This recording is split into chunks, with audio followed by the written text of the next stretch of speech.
Hello, BookTube. Welcome to Lizziefaye Loves Books. I'm Elizabeth, and it is Wednesday morning, and this may be the only chance that I have today to film a quick update. I had said that I might do one more middle of the week check-in for the Amish and April Readathon, and then of course we'll check in again at the end and let you know what I completed for the whole week. But I thought I would just kind of tell you where I am right now with what I'm reading, and hopefully if you are participating, you will let me know in the comments how it's going for you. Now, I have been reading and trying to stay updated on all of your Instagram posts, and I have gotten a little bit behind myself.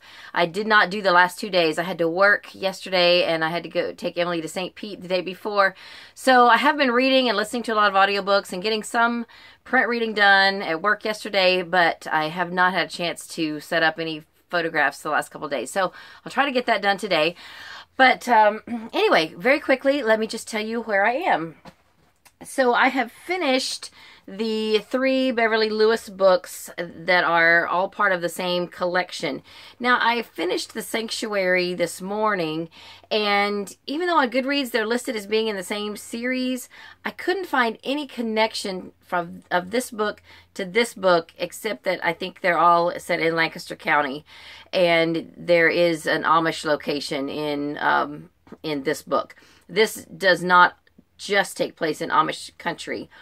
So this could really easily be read as a standalone. I couldn't find any connection to these books. So, you know, really, as far as I'm concerned, they're two different things. This is a duology, and this is a standalone. But for some reason, they're counted as part of one collection. These two were rereads. This is The Postcard and The Crossroad. This one I listened to in full. This one I listened to an abridged version because I kind of remembered the basics of what happened. And so it would have cost me a credit or money on Audible to get the full version. So I just listened to the abridged on Hoopla. Now, this I also listened to the abridged on Hoopla, and I'm interested in going back and reading the full book because it was really good. And like I said, the others I've read before. This one was about a young woman who, I don't want to give away too much, but she's basically in hiding because a criminal organization is after her, and she ends up hiding out in Amish country. So that's kind of your basic premise, but there's a lot that happens. It's really intriguing. It's really interesting. It's suspenseful. It's there's a lot of action and danger and things like that. So it's not your typical Amish book, but it is definitely a Christian book. There is an underlying Christian message, and I thought it was great. So I would definitely recommend this one as well as The Postcard and The Crossroad. But this was dramatically different than the other two books. I mean, just almost like they were from a different author, but not. Still just really good. Beverly Lewis is an excellent author. Then another book that I'm reading by Beverly Lewis, I am reading this in print, and I am over halfway done. It's about 140 or 60, about 140-ish pages, and I'm on page 102. This is not technically an Amish book, but it's set in Amish country. The main character is a young girl who is the daughter of a preacher, and their mother has cancer, and so it's her struggle with praying for her mother's healing and making deals with God, and is that a good idea? And, you know, she's right in the middle of this deal she's made with God at the point where I am, and I don't know which way it's going to go. I don't know if her mother's going to survive. I don't know how this is all going to work out, but it's really a touching story. It's heartfelt, and I'm really enjoying it. It's just a tiny little book, and so far I would definitely recommend it. It would go along with definitely my new Goodreads group, which is on comfy reads, which, you know, there is tragedy, but at the same time, it is a nice feel-good story. Definitely very clean. You know, it's a Christian book. So anyway, and speaking of my Goodreads group, I think we already have like 75 members, which is amazing. So thank you guys so much. And quite a few of you have introduced yourselves. I have the introduction thread, and then also a thread, well, several threads for the Amish and April Readathon and what you're reading for that. So hang on just a second. So I will be setting up lots of other threads for other series and books that I'm reading that I would love to chat with you about, and there'll be lots of things going on the Goodreads group coming up very soon, so that's exciting. And now back to what I'm reading for the Amish in April Readathon. So I mentioned the Sunroom. I'm over halfway done with that, and I'm also over halfway done with Murder Plain and Simple. I'm listening to this on audio CD in my car. I just started this next to last CD this morning when I took Katie to school. So I just have 2 discs left, and it's going really good. I'm really enjoying it. Now, this is the first in the Amish quilt shop mystery, and so far, because of the murder, the quilt shop itself has been closed. So there hasn't been a lot of quilting going on, but there is an Amish quilting circle that has met a few times. So there are some references to quilting. I'm hoping that in future books that we'll see more of the quilt shop itself.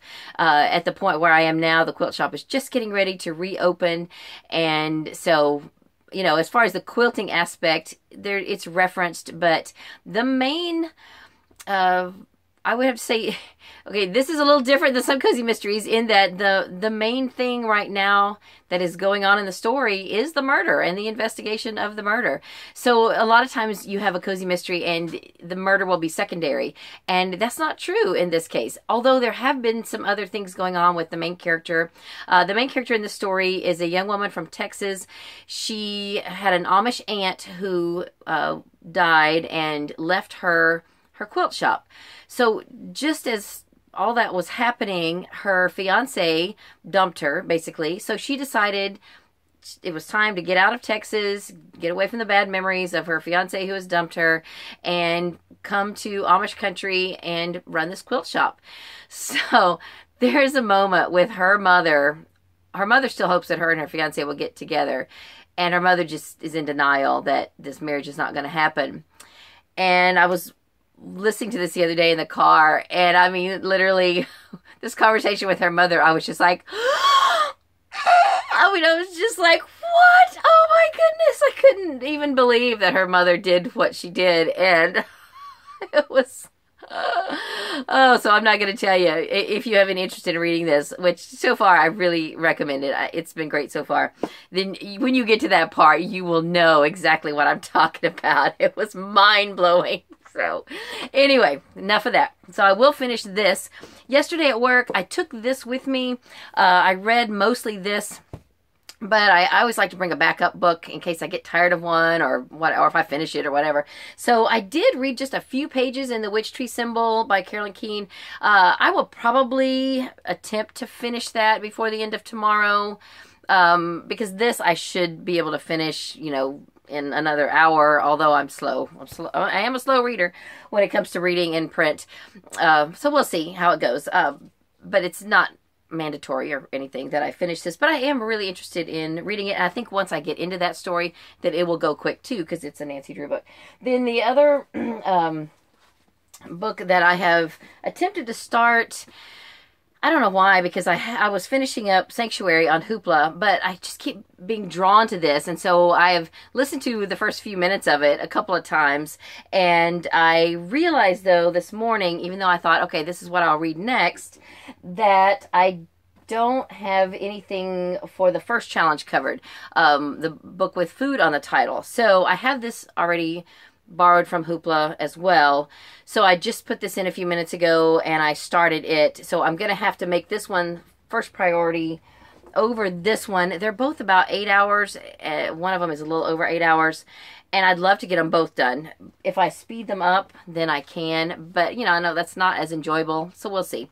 If I'm able to listen to this at a faster pace, maybe 1.5 speed, and go ahead and get most of it done today, then I'll attempt to go ahead and get most of the other one done by tomorrow. So we'll see. This one I think is going to be great. I have heard from several of you that have read this. In fact, I think Elizabeth Wooten has finished this one, and she's on to the second one for this week. It's called Lethal Licorice or something like that. So this is by Amanda Flower. It's the first in the Amish Candy Shop mystery series. So that's it. That is about what I have accomplished so far this week as far as Amish books. There's 2 Amish books that I probably won't get to at all that were on my original TBR of 10. So if I get 8 done, then that would be amazing. And if I only get 6 or 7, then I'm good with that too. So that's it for this video. I want to get this uploaded and be on my merry way today. I've got several things to do. And we'll talk to you soon. I hope you're having a great day. Read a good book, and God bless you.